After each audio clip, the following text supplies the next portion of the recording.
At the Finance and Fiscal Resources Committee meeting this morning, it's also the first day of school for many Kent County kids, and so happy first day of school to everybody too, including mine. Our first item on the agenda is public comment. Is there anyone from the public who'd like to speak this morning? Please join us at the podium and state your name and address. How y'all doing? I'm D. Jones. I stay at 967 Tamarack. And this here is a signed football from the Detroit Lions. I brought kids from surveillance and Kent County probation to the Detroit Lions facility, and we got the special, unique preview of the Detroit Lions facility. I mean, we got to go in the players' locker room, the head coach's locker room. We got to go in the suites, got to go in the security room where the Michigan State Police and the Detroit Police work together to build synergies to be sure that the stadium and everyone is safe. We got to do all of the cool, exclusive things that people would never do in their life, and it was a beautiful, unique experience. There's some county employees here that is super happy. I'm sure they'll tell you the stories and how they got to have this beautiful experience. They even called Barry Sanders in front of us. Like, you have county employees that have a call that Barry Sanders was called in front of us, and the guy actually handles all of the players to be sure that the players are safe and get on their planes. And Barry Sanders, he doesn't like lifts. He prefers to get a rental car at his own convenience so he can drive himself around. So it was a cool, unique experience. It was so beautiful. I'm just very, very just thankful to be able to give back to the youth, to enrich the lives of our youth, because I believe they deserve a second chance. I believe that we need to broaden the horizons of our government, which is cool because they got to go back. It was people that worked for Kent County for years, and they got to have this beautiful experience, and it was so cool. Like, the kids, they won't stop speaking on this. Like, and I know they aren't. And there's one kid that's in the esports league that I developed in. Before I ever said that we were going to go to the Detroit Lions and trying to coordinate this and everything else, he said he wanted to play football and he wanted to be a professional football player. And so when they gave us all a jersey too, they gave us a $200 official jersey, every single one of us. Like, we got thousands of dollars in jerseys, 4 signed footballs, cups, all of this stuff. Like, it's exclusive. Like, it doesn't get better than this. Like, I felt like an NFL player. We even got to go down the tunnel. It was cool. We got to get on the football field. The Bernsteins were actually shooting a commercial at the time, so all of them were on the field and stuff like that. It was funny. It was unique. But I just love to be able to give back, and I've done this through esports. I've done this through being passionate and giving back and being selfless and just having a heart for people. So I'm just thankful to be able to give back. I just got back from Chicago yesterday. I wasn't at the DNC convention. I was at an equity conference, and I got to speak to a lot of unique people, and I'm going to be helping with the school district out there. But as you guys know, I just care for Kent County. I care for our nation, and I'm just thankful to give back. Thank you. Is there anyone else for public comment? All right, seeing none, our next item on the agenda is the consent agenda, and it includes the approval of the minutes from August 6th and the auditing of checks and purchase order activity. Is there a motion for the consent agenda? So moved by Commissioner McLeod, support by Commissioner Coleman. Any changes to the consent agenda? All right, seeing none, all those in favor, please say yes. Yes. All those opposed, please say no. Motion passes. Item number 3 is from Fiscal Services, and it's fiscal year 2024 county revenue sharing for public safety funds. Action requested. Recommend to the Board of Commissioners to appropriate $269,837 of county revenue sharing for public safety funds from the state of Michigan to the CRS-PS budget in fiscal year 2024 Special Projects Fund. Summary. For fiscal year 2024, the state of Michigan added a new county revenue sharing item for public safety. Counties must use this funding for local public safety initiatives, including but not limited to recruitment, retention efforts, training programs, new equipment purchases or equipment replacements, capital improvements to public safety buildings or structures. The estimated amount allocated to Kent County for fiscal year 2024 is $269,837. All right, thanks, Al. Is there a motion for this item? Moved by Commissioner Merchant. Is there support? Support. Support by Commissioner Wooden. Questions or comments regarding this item? Yes, Commissioner McLeod. Thank you, Chair. Just wanted to know if there's a plan for these dollars yet, or if I'm assuming they go to the sheriff, what the plan is. I know what it can be used for and some limitations based on what's stated here, but is there a plan in place for these dollars? We do have a couple members from the Sheriff's Department, or is there someone available to answer this question? We got I don't think we know yet. Jeff from Fiscal So- Services here. Good morning. Yeah, good morning. I believe it's just going to go towards their typical expenses. They've had a lot of recruitment, as you know, with new corrections officers, and new patrol deputies will be coming up. So, and plus they need a lot of equipment for that. But to track it, we just wanted to make sure we had it in the special revenue fund so we can match the state requirements for keeping that, so we can track it if they ever ask for an audit of those funds. So I don't think they have anything specific yet, but it'll go towards their normal expenses, again, with a lot going towards recruitment right now, so. Right. But I don't know if the sheriff can get you some more details on that later, or. Yeah, I guess that would be helpful because it sounds like a new source, right? And so I just assumed that there would be a plan to, allocate these to some specific projects or something like that. It would be helpful to Okay, have some we'll get with the idea. sheriff. Commissioner Wooden, then Commissioner Merchant. Thank you, Chair. Just looking at the summary of the request, I did want to confirm one thing. It says these funds must be used for local public safety initiatives. I'm just confirming this is, as described, it is state revenue sharing. It's not that we're required to then share it with the other locals. It is, these are county public safety initiatives, correct? Yep. Sorry, I saw local public safety initiatives, not county public safety initiatives, and just wanted to confirm. Not that that would be a problem if we had to, but just, wanted to make sure I knew exactly what we were talking about. So, thank you. Commissioner Merchant. I guess I was just going to say, oftentimes there are a lot of reporting requirements with the state for how these funds are spent. So maybe when that reporting requirement is done, you guys could just send us a report for that so we could see. That would be helpful. Okay, thanks. Any other questions or comments? All right, seeing none. All those in favor, please say yes. Yes. All those opposed, please say no. Motion passes. All right, our next item on the agenda also comes from the Sheriff's Office. And it is the Federal Fiscal Year 2023 Edward Byrne Memorial Justice Assistance Grant. Action requested. Recommend to the Board of Commissioners to accept an Edward Byrne Memorial Justice Assistance Grant, or the JAG grant, from the Department of Justice Bureau of Justice Assistance to appropriate $86,488 to the fiscal year 2024 Special Projects Fund and to authorize the board chair or designee to execute the grant agreement. Approve extensions, amendments, and increases to the grant appropriation not to exceed 15% of the original award. Summary. The Edward Byrne Memorial JAG supports local activities that prevent and control crime, including law enforcement programs, prosecution, court programs, prevention, education programs, correction and community corrections programs, drug treatment programs, and planning, evaluation, and technology programs. Kent County and the City of Grand Rapids will each receive $86,488. The City of Grand Rapids Community Development Department will be responsible for the administration of the grant and will be receiving an additional $19,219 for this work. The funds will be used by the Sheriff's Office to purchase communication equipment to facilitate the broadcasting of public announcements and safety advisements during natural disasters, evacuations, and to establish communication with subjects in critical situations. The grant period is October 1, 2022 through September 30, 2026. Corporate Counsel will review and approve the grant agreement as to form. Thanks, Al. Is there a motion for this item? So moved. Moved by Commissioner Wooden, support by Commissioner Oliver King. Any questions or comments on this item? All right, seeing none, all those in favor, please say yes. Yes. All those opposed, please say no. Motion passes. Item number 4 on the agenda, actually, item number 5 on the agenda, comes from the Sheriff's Office. It's the fiscal year 2024 Michigan Commission on Law Enforcement Standards, Continuing Professional Education Funding.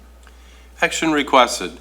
Recommend to the Board of Commissioners to appropriate $135,500 of FY 2024 Michigan Commission on Law Enforcement Standards, or MCOLS, continuing professional education funding to the fiscal year 2024 Special Projects Fund budget. Summary. The state of Michigan on January 31, 2023 passed Public Act 1 of 2023, which appropriated funds to support the implementation of required annual continuing professional education, CPE, training standards for all licensed law enforcement officers in accordance with rules promulgated under Section 11.2 of the MCOLS Act, 1965, PA 203. Although the Commission always had the authority to require CPE training, the lack of funding made it infeasible for the Commission to implement the annual CPE training requirements.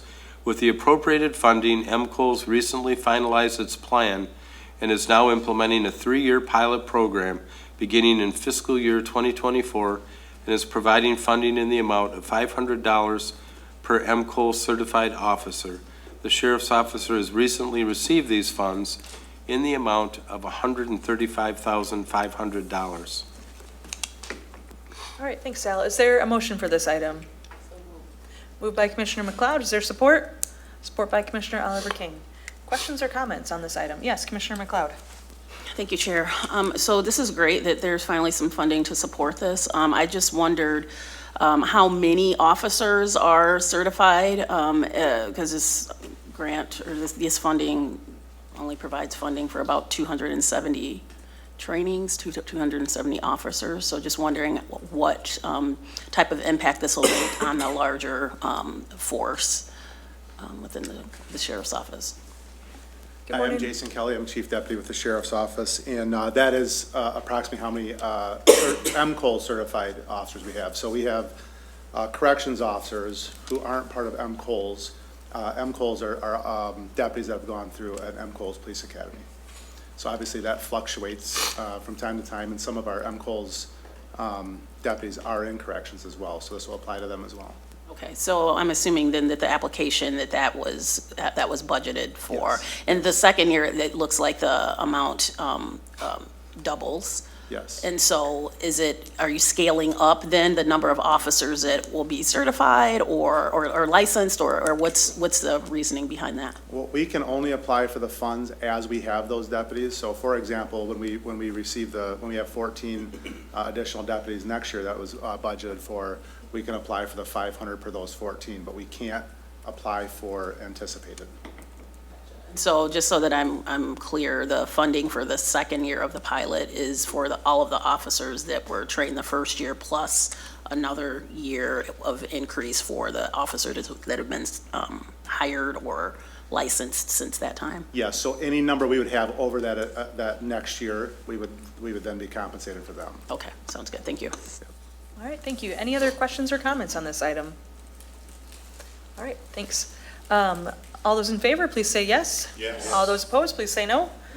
Motion passes. Item number 6 comes to us from the Sheriff's Office. It's medications for opioid use disorder within jails in Michigan grant. Action requested. Recommend to the Board of Commissioners to accept the medications for opioid use disorder within jails in Michigan grant from the Health Management Associates, HMA, which is a subrecipient from the Michigan Department of Health and Human Services, MDHHS, to appropriate $25,000 to the fiscal year 2024 Special Projects Fund, and to authorize the board chair or designee to execute the intergovernmental agreement, approve extensions, amendments, and increases to the grant appropriation not to exceed 15% of the original award. Summary. The state of Michigan has received initial settlement payments with pharmaceutical distributors as a result of the lawsuits brought by the state attorney generals against the pharmaceutical companies. While the County of Kent has already received monies from the settlement, there is an additional grant opportunity through MDHHS, which has contracted with HMA to award funds to the jails within the state of Michigan for the purpose of implementing specific and approved strategies to expand access to medications for opioid use disorder within the county jails. The Sheriff's Office has been awarded $25,000, and the funds will be used to enhance its current methadone assistance treatment, or MAT program, to reduce overdoses and overdose deaths in the correctional facility and in the community. Corporate Counsel will review and approve the grant agreement as to form. The grant period is June 1, 2024 through October 25, 2026. All right, thanks, Sal. Is there a motion for this item? Moved by Commissioner Oliver King. Is there support? Support. Support by Commissioner Coleman. Questions or comments? Yes, Commissioner McLeod. It's me again. Thank you, Chair. All good. So just a quick question on this. I think this is great, but we just approved quite a bit of funding for, I believe, the same type of purpose through the opioid settlement dollars. And so is this going to reduce the amount of funding that we are providing from that fund, or is this in addition to, and how will this be used differently? Good morning, I'm Chief Deputy Lindsay Cole. To answer that question, the opioid settlement funds that we received through the county and the process with that was specifically for staff. The $25,000 listed here is specifically going towards the cost of medications. So we're not asking for a reduction in what we've already received, this is in addition to that. Okay, that's interesting. I thought that that large allocation was to actually provide additional services from the opioid settlement. So this is providing that service, and is there any, I mean, it's kind of outside of the scope, but I do want to understand the opioid settlement dollars and if there's going to be any increase in services that's coming from that outside of just staffing. I think there may be a difference in services. It sounds like this is providing medication, Yes. and then the services would be something different. Correct me if I'm wrong. Can I answer? Yeah. Through the opioid settlement funds that we received through the county, the $400,000 that was allocated to us are for 4 staff members that are related specifically to providing medicated assisted treatment in the correctional facility. So those are the recovery coaches, the therapists, those that actually provide the services within the facility. This $25,000 is specifically for the cost of medications. And then how far, I guess, how much, how many more services, I guess, can be provided with this level of funding? And is this sufficient to help address the need? So you're going to have the more staff, which is great, but is this going to really make a dent into what's needed to provide the service to the prisoners? So if you're speaking just to the cost of medications alone, this one-time $25,000 allocation will make a very small dent in the cost of opioid medications. We currently spend, or are anticipating to spend, around $300,000 in opioid-related medications in the facility this year. We currently have $75,000 allocated to that.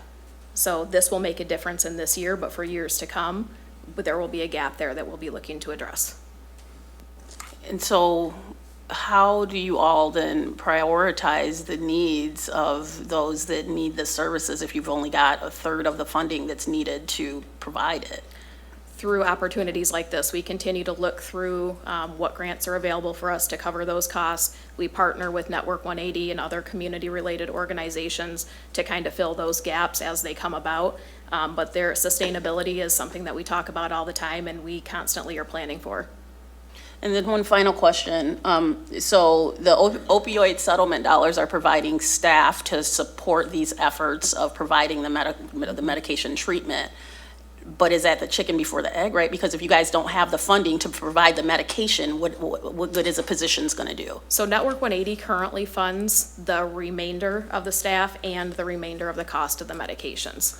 At some point in time, as the medications continue to rise like they have been over the last year, there's potentially going to be a gap there. Network 180 can only sustain the increase in the cost of medications for so long as well, which is why this specific grant is specifically going towards the cost of medications to offset the amount that they continue to contribute to us.